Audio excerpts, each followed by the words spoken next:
cette rencontre a été décidée par la coalition Benno Bokk Yakaar. Quand je dis Benno Bokk Yakaar, il y a des gens du Parti Socialiste, il y a des gens de l'APR, il y a des gens de Fekke Mathi Bole qui sont tous là. Pour dire que on n'est pas encore au moment des investitures, encore moins de décider qui va faire quoi.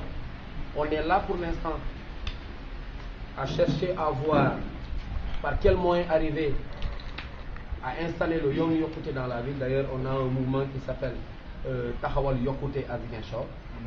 On est dans ça, on se bat matin, midi, soir. Nos journées commencent à 7 h du matin et se terminent parfois à 2 3 h du matin. Par tous les moyens pour que ce programme prenne corps dans cette région qui a été choisie comme la région pilote. On est en train de se battre sur ce terrain, on n'est pas sur le terrain de la manipulation. On tenait aussi à apporter ces précisions. Voilà, le mouvement c'est And Taxawal Yokkute. On est en train de diffuser un peu partout par la prise en charge d'abord des questions qui assaillent les populations, le diagnostic général, mais aussi les réponses et solutions qui vont être apportées dans le cadre du programme Yoonu Yokkute. Aujourd'hui, on est très en avance là-dessus. On discute avec les populations pour voir comment commencer dès ce mois à asseoir le Yoonu Yokkute à Ziguinchor, étant donné que c'est la région. La légitimité, elle peut avoir plusieurs sources. Elle peut être liée à l'histoire, on appelle légitimité historique. La légitimité peut être charismatique. Pour ceux qui ont lu des bouquins de sociologie politique, ils trouveront ça. J'ai énuméré la question de la posture par rapport au profil.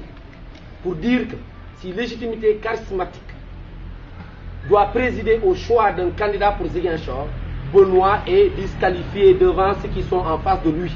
Je dis bien légitimité charismatique. La légitimité historique, Benoît est disqualifié, il n'est pas de Ziguinchor. Maintenant, la légitimité politique, chacun peut l'avoir, n'importe où, quand il veut et comme il le veut. C'est ce que je veux préciser. Il n'y a pas de contradiction. C'est vrai que je ne suis pas rentré dans les détails pour dire que la légitimité que je récuse à Benoît, ce n'est pas celle qui est politique, c'est celle qui est charismatique et celle qui est historique. Et quand je dis historique, lié au terroir. Quand je dis charismatique, lié au fait qu'en face de lui, il y a d'autres charismes, il y a d'autres personnalités qui le dépassent de loin, il n'y a même pas photo. C'est ce que je voulais dire. Donc je prends la précaution maintenant de dire que ce que l'on récuse chez Benoît, ce sont ces deux légitimités et non la légitimité politique.